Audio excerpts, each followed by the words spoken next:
사도행전 1장 15절에서 21절 찾으셨으면 아멘 하십시다. 모인 우리의 수가 약 120명이나 되더라. 그때 베드로가 그 형제들 가운데 일어서 이르되, 형제들아, 성령이 다윗의 입을 통하여 예수 잡는 자들의 길잡이 같은 유다를 가리켜 미리 말씀하신 성경이 응하였으니 마땅하도다. 이 사람은 본래 우리 수 가운데 참여하여 이 직무의 한 부분을 맡았던 자라. 이 사람이 불의의 싹으로 밭을 사고 후에 몸이 곤두박질하여 배가 터져 창자가 다 흘러나온지라. 이 일이 예루살렘에 사는 모든 사람에게 알려져 그들의 말로는 그 말을 악에를 담아라 하니 이는 핍박이라는 뜻이라. 시편에 기록하였으되 그의 거처를 황폐하게 하시며 거기 거하는 자가 없게 하소서 하였고, 또 일렀으되 그의 직분을 타인이 취하게 하소하였도다. 아멘. 오늘 본문 말씀을 통해서 성경대로 응하게 하신 가룟 유다의 운명이라고 하는 말씀의 은혜를 나누고자 합니다. 사실 이 본문 말씀은 우리 설교 주제로 잘 선택하지 않는 말씀이기도 해요. 어떤 의미와 뜻을 우리에게 가르쳐주고 있는가를 잘 우리가 헤아릴 수 없는 말씀 가운데 하나이기도 하고요, 난해한 성경 가운데 하나이기도 합니다. 근데 오늘 베드로가 그런 설교를 해요. 성경을 응하게 하셨다. 그때는 아멘이 나와야 돼요. 성경을 응하게 하셨다. 여러분, 우리가 이 땅에 존재하는 목적과 뜻이 무엇입니까? 하나님 말씀과 뜻을 따라 성경 말씀대로 이루어가는 삶을 살아가는 거예요. 이게 하나님께 영광입니다. 여러분, 예수님께서 제자들과 함께 헤어집니다. 어떻게 해요? 예수님은 하나님 나라로 구름을 타고 천사들이 둘러리서는 가운데 승천하시는 거예요. 그리고 제자들에게 부탁하셨습니다. 너희는 예루살렘을 떠나지 말고 내게 들은 바 아버지의 약속하신 성령을 기다리라. 너희가 몇 날이 못 되어 성령을 세례로 받겠다고 하는 이 약속입니다. 그래서 예수님의 제자들과 120명의 문도들은 예수님께서 하나님의 나라로 승천하신 후에 예수님의 약속된 말씀대로 결코 흩어지지 아니했을 뿐더러 그들은 예루살렘을 떠나지도 않았습니다. 그리고 그들이 세 가지 일을 하고 있다는 것을 오늘 본문에서 우리는 발견하게 됩니다. 그 첫째가 무엇입니까? 기도를 했다는 거예요. 기도. 우리 신앙인들 가운데 가장 우선적으로 해야 할 것 가운데 가장 소중한 것 중 하나가 기도하는 겁니다. 언제나 하나님과 소통하는, 교통하심, 하나님과 교제하는 기도예요. 사람이 이 땅에 태어나서 살아있는가 죽어있는가 그거 보려면 숨을 쉬는가 아니 쉬는가 이거 보면 되는 거예요.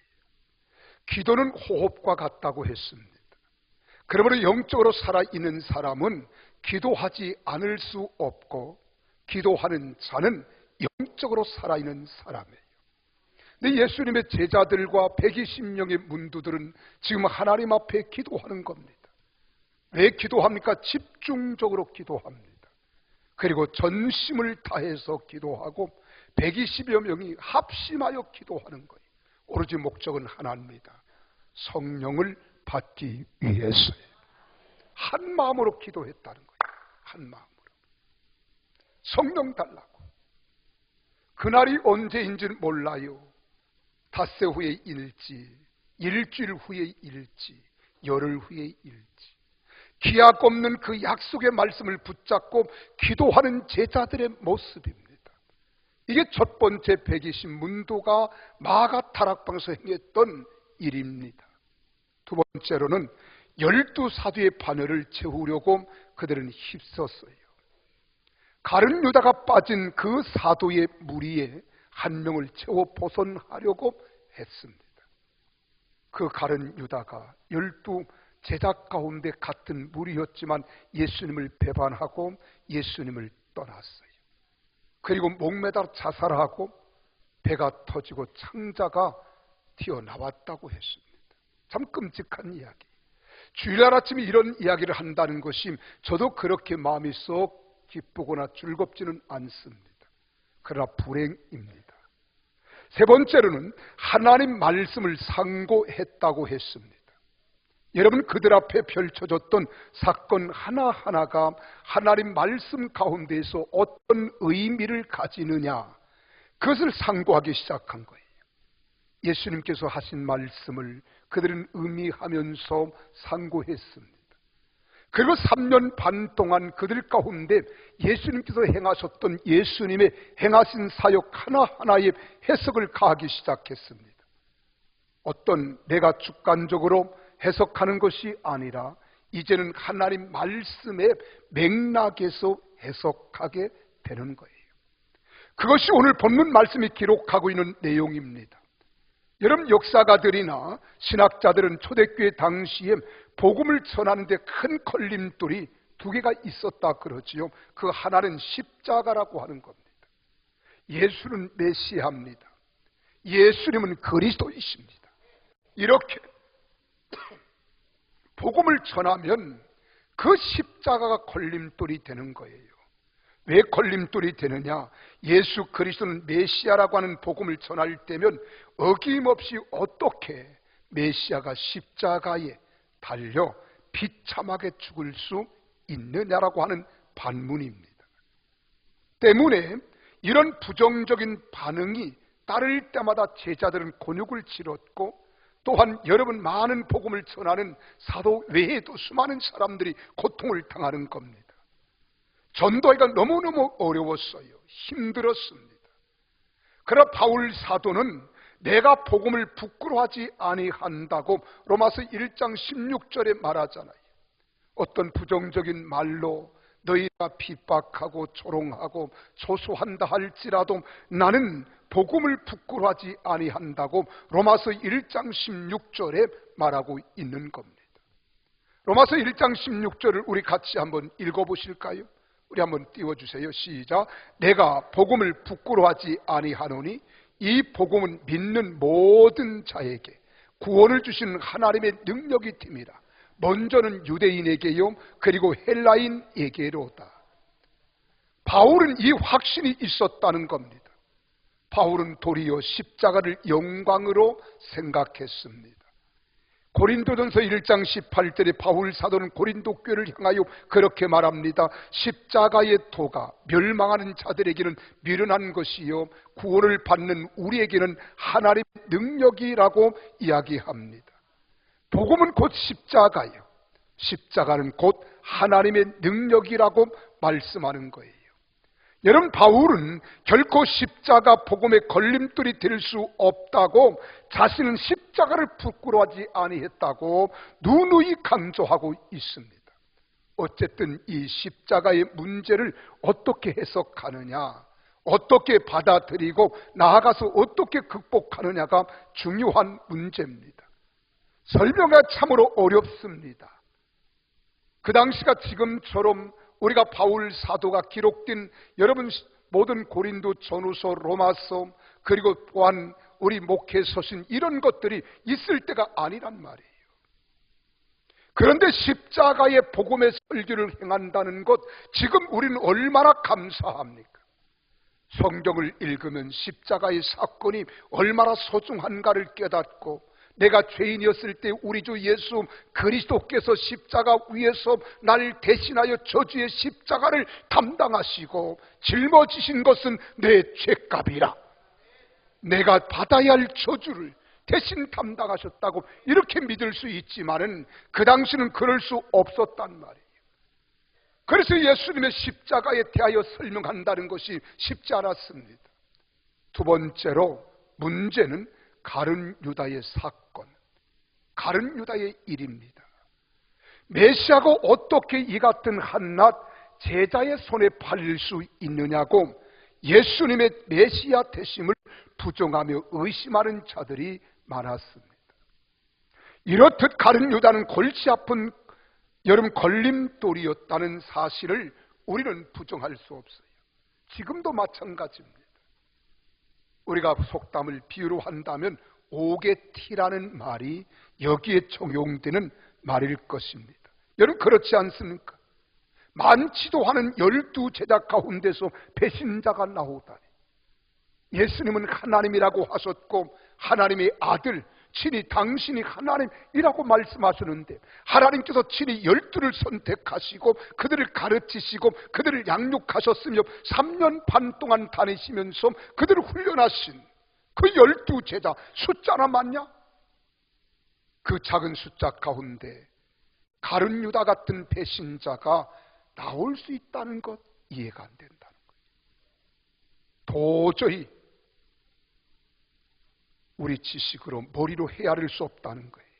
이건 말도 안 된다는 거예요. 사실 이게 말이 되는 이야기입니까? 이거 어떻게 보면 불행한 일입니다. 그래 저희들도 가끔 그런 생각을 할 때가 있잖아요. 이 사건만 없었다면 얼마나 좋았겠는가 하는 생각이에요. 120문도가 마가다락방에 모였을 때 베드로가 일어나서 입을 엽니다. 모두가 이 가룟 유다 때문에 골머리를 앓고 고통을 당하고 있을 때 베드로가 거기서 일어나는 거예요.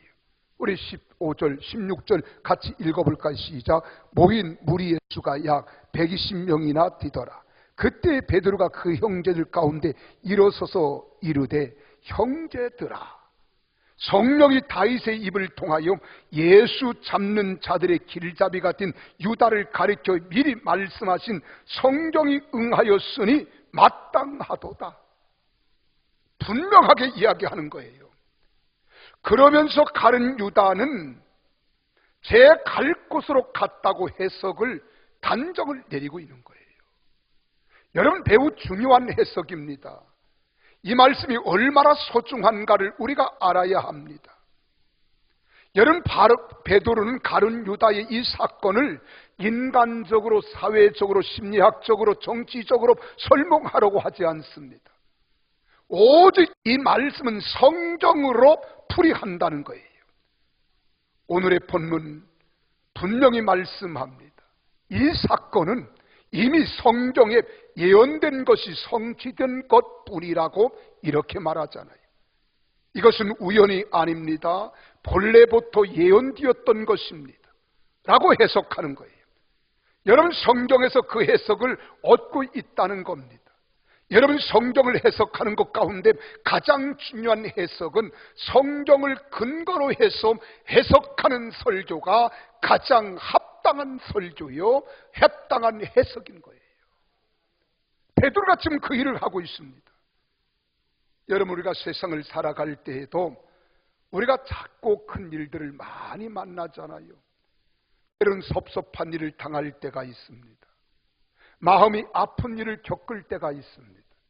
괴로운 일을 당할 때가 있고 내가 말할 수 없는 환난과 역경을 겪을 때가 있다는 겁니다. 그런데 우리는 그때에 이 해답을 찾으려고 많은 고민을 하고 고심하는 사람들을 우리가 봅니다.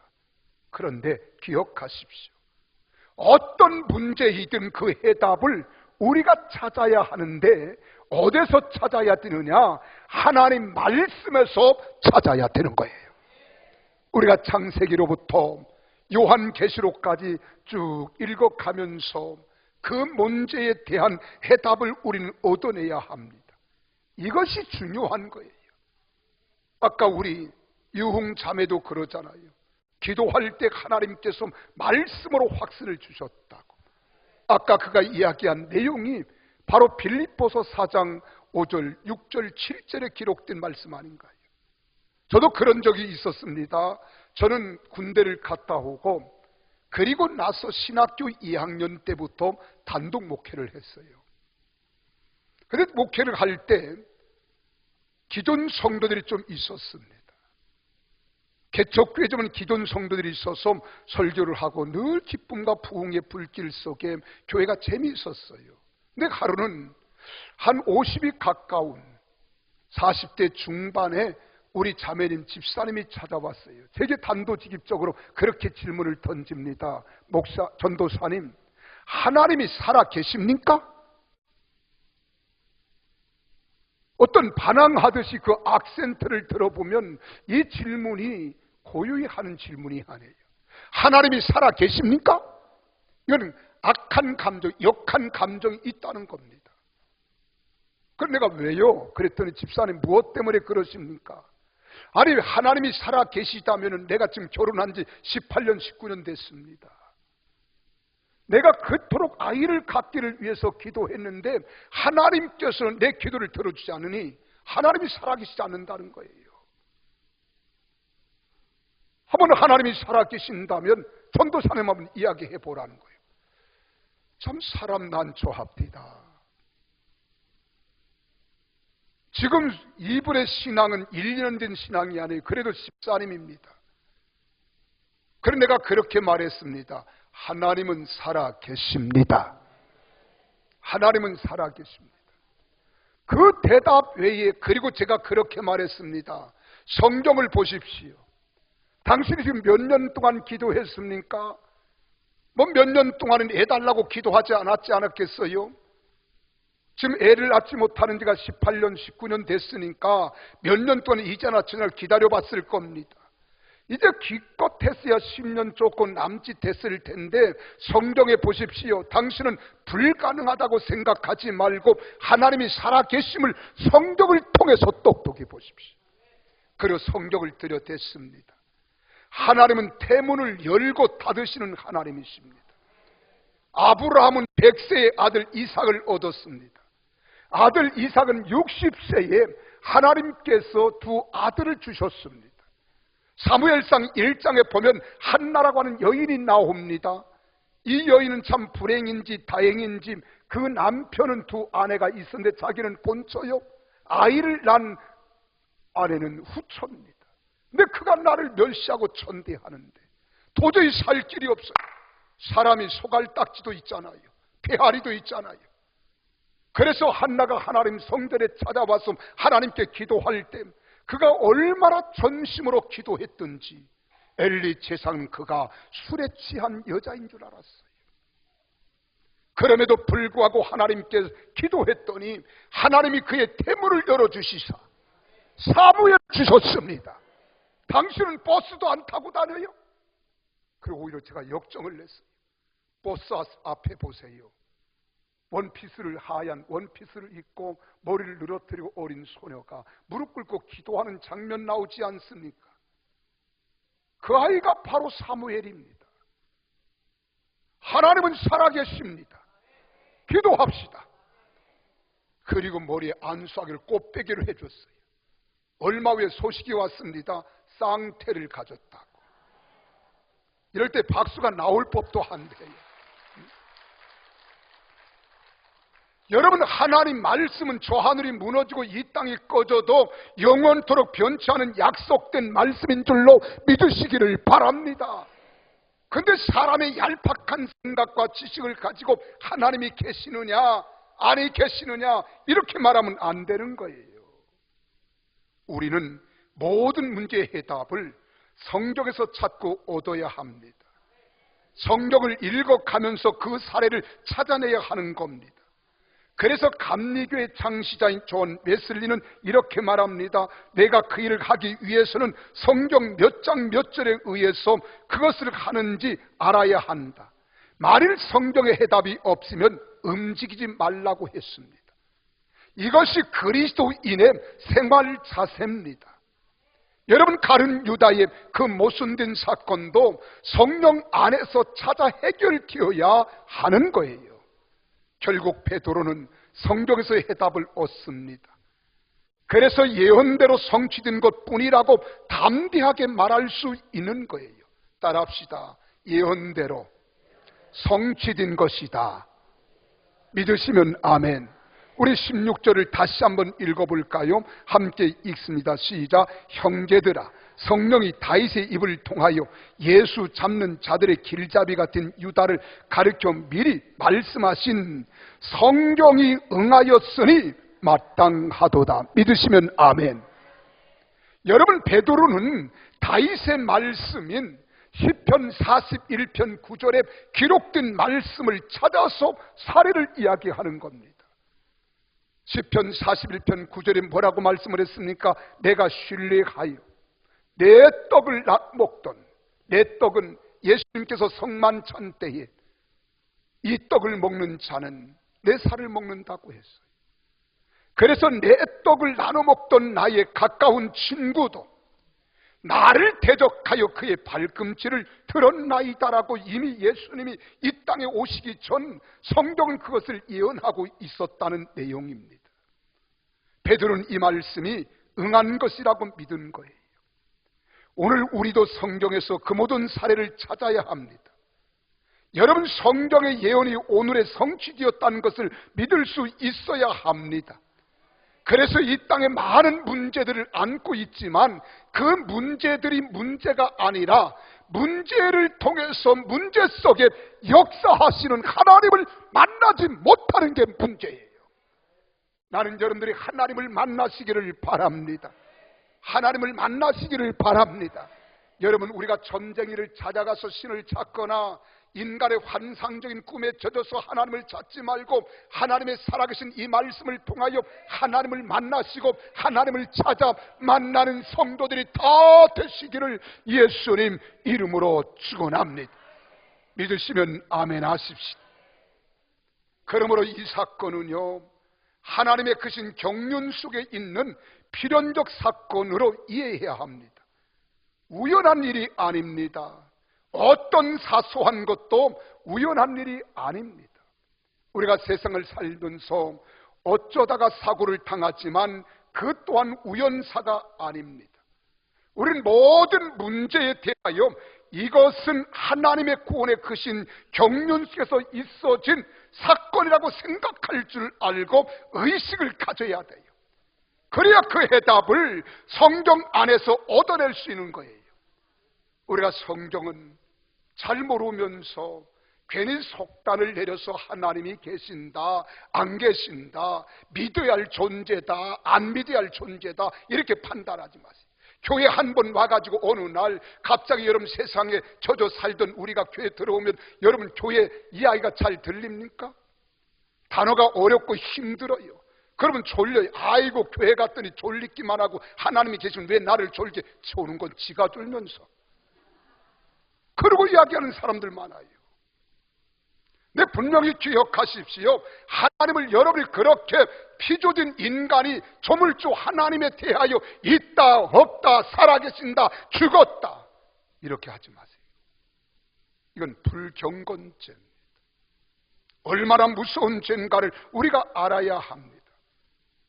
모든 인생의 문제는 성경의 해답이 있는 줄 믿습니다. 보십시오. 그리함으로써 저들의 마음속에 있던 가룟 유다의 문제도 깨끗이 잊어버리게 해주지 않습니까? 또한 베드로는 유다의 사건을 이렇게 말씀하고 있습니다. 25절을 제가 읽습니다. 유다는 이 직무를 버리고 제 곳으로 갔나이다. 이 말씀을 잘 보십시오. 가룟 유다는 비참하게 죽어요. 마태복음, 마가복음, 누가복음, 요한복음, 사복음서에 나와 있는 이 유다의 죽는 장면은 목매어 죽었다 이렇게 말해요. 근데 오늘 사도행전 본문에서는 그렇게 말합니다. 그가 나둥거라졌다 그래요. 그리고 배가 터졌습니다. 그리고 창자가 터져나와 죽었습니다. 예수님을 배반하고 예수님을 팔아서 반역한 죄가 얼마나 큰가를 알아야 돼요. 그래서 사복음서와 사도행전에 기록된 말씀을 잘 우리가 함축시키면 이렇게 이해하면 됩니다. 나무에 그가 달려 죽으려고 목을 매달았어요. 죽었는데 그만 목 매달아 죽은 끈이 끊어졌습니다. 그리고 떨어집니다.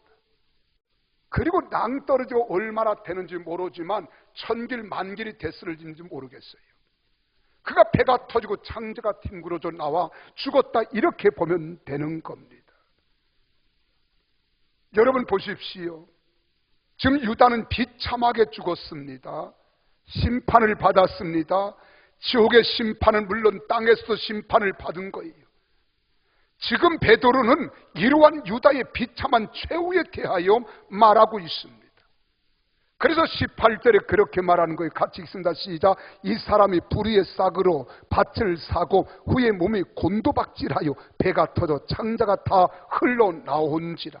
이 거룩한 주일 아침에 이 말씀을 드려서 참 저도 마음이 무겁습니다만 성경 그대로입니다. 여러분, 그러니까 예루살렘에 살고 있는 수많은 사람들은 이 사실을 다 알고 있었습니다. 가룟 유다와 같은 죄인은 평안하게 죽을 수가 없었어요. 결국은 창자가 흘러나온 채 죽었다는 거예요.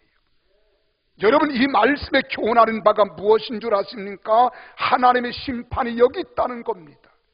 하나님은 살아계신다는 거예요. 이 진리를 설명하고자 베드로가 이 말씀을 가지고 설교하며 기록하고 있다는 겁니다. 그렇다면 여기에 중요한 문제가 생겨납니다.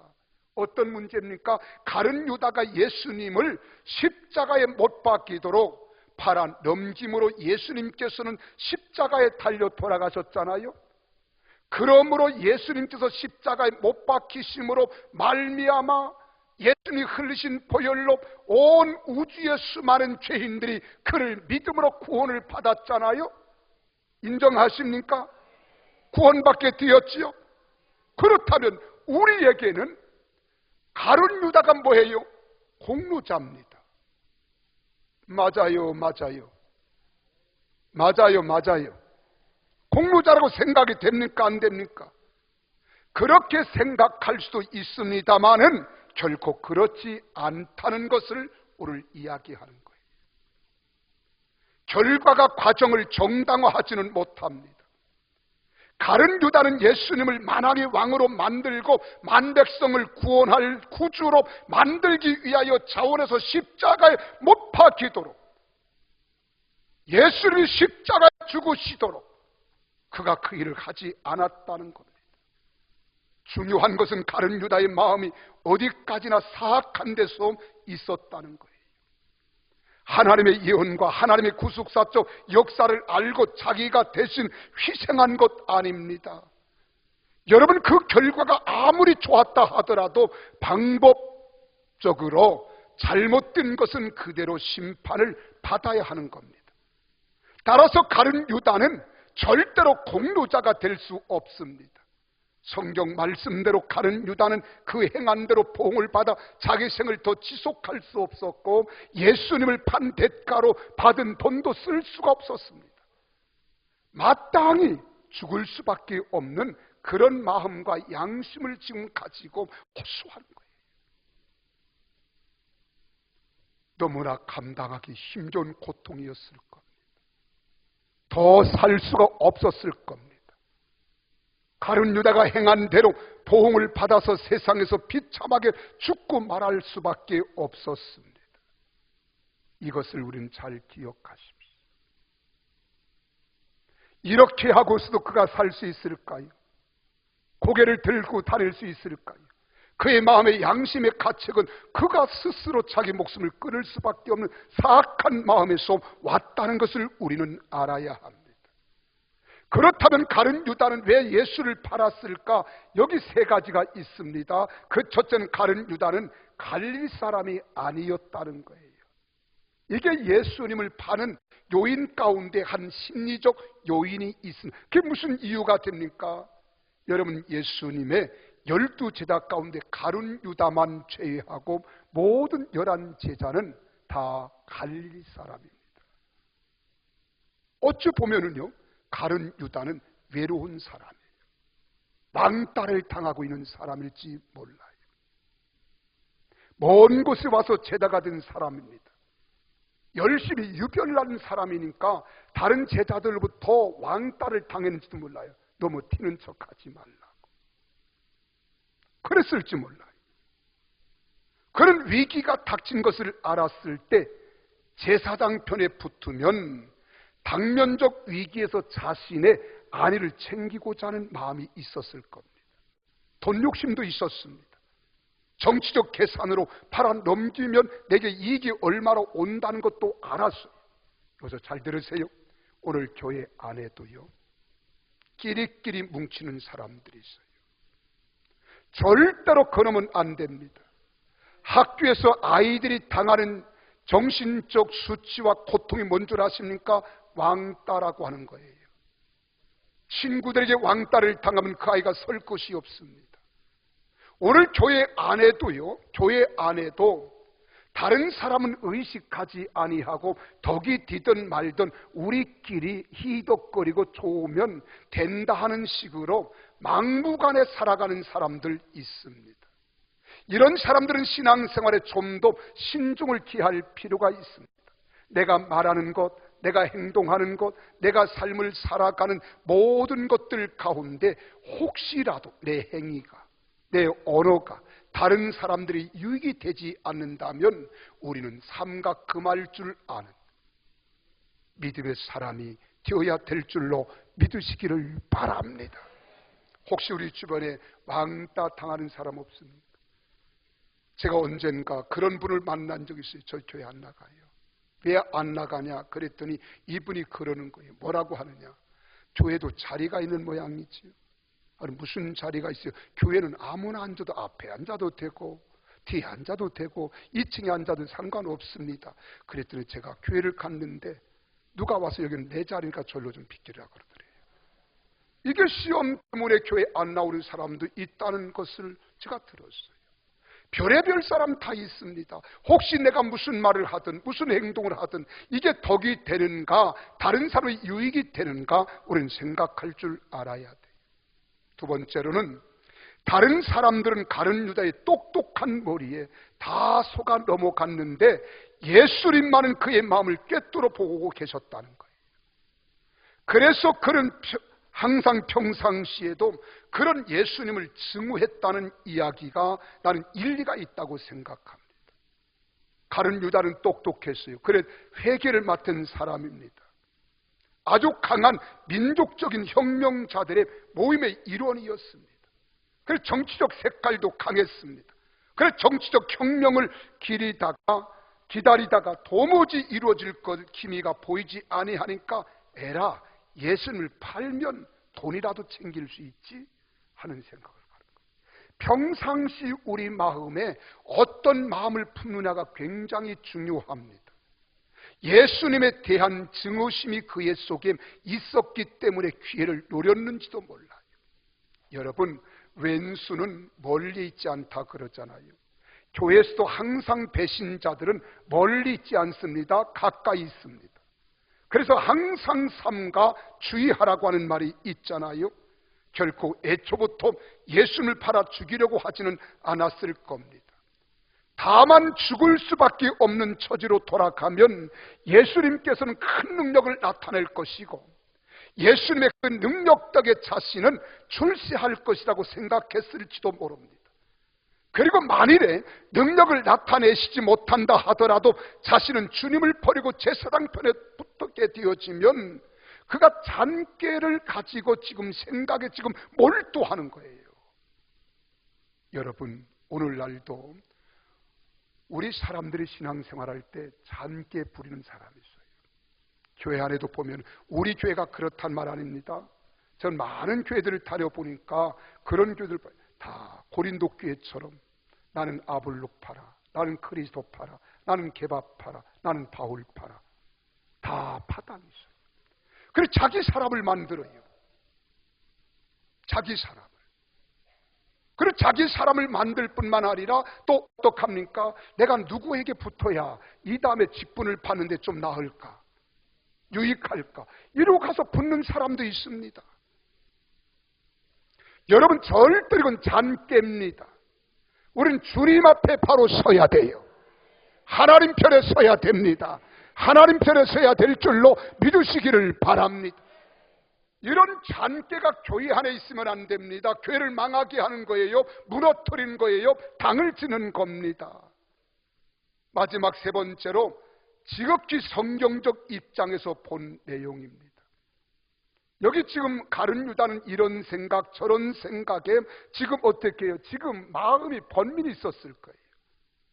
그때 사단이 그 마음속에 들어가서 사단에게 사로잡히니까 예수를 바로 넘겼다고 성경은 그렇게 말해요. 요한복음 13장 2절에 보면 마귀가 벌써 시몬의 아들 가룟 유다 마음에 예수를 팔려는 생각을 놓았더라고 기록하고 있잖아요. 그러니까 우리가 예수를 믿어도 마음 씀씀이 중요합니다. 우리가 말하는 것 중요해요. 행동하는 것 중요하고 내가 어떤 판단을 가지고 살아가는 것 대단히 중요합니다. 그래서 사람은 좋은 생각을 갖되 예수님의 마음을 품어야 돼요. 입술의 언어는 긍정적이고 창조적인 말을 해야 됩니다. 여러분, 우리가 바라보는 시각과 의지의 결단은 대단히 중요합니다. 그래서 잠언서 4장 23절에서 27절에 그렇게 말하잖아요. 모든 지킬 만한 것 중에 더욱 내 마음을 지키라. 생명의 근원이 이에서 남이니라.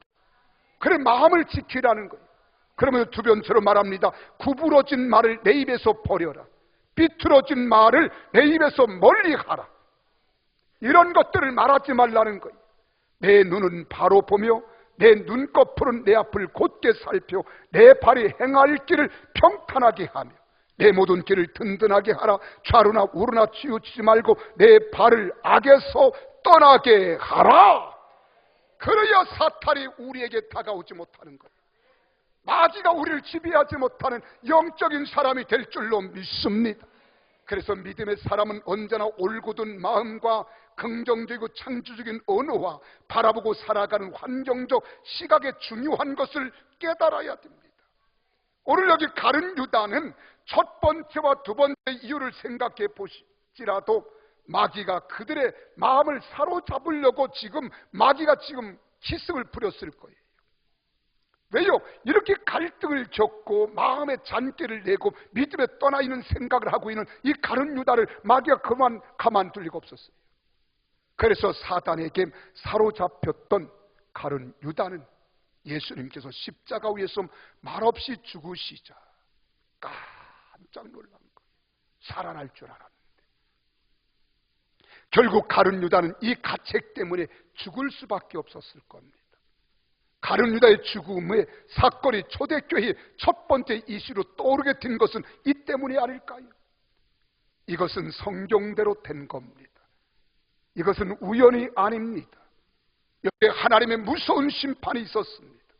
사랑하는 성도 여러분, 우리는 오늘날 당하는 모든 문제를 믿음 안에서 이해하고 성경 안에서 해석해야 될 줄로 믿습니다. 그래야만 바른 해답을 얻을 수 있어요. 흔들리지 않습니다. 우리 믿음을 견고히 세워 승리할 줄로 믿으시기를 바랍니다. 그러므로 사랑하는 성도 여러분, 우리가 성경에 아무리 난해한 것이라 할지라도 성경에 기록된 말씀을 통하여 성경은 성경으로 답하는 것이요, 인생의 모든 문제가 있을지라도 그 문제를 해결하시는 것은 하나님 말씀, 예수 그리스도 성령님 안에서 해결될 줄 믿으시기를 바랍니다. 기도하시겠습니다.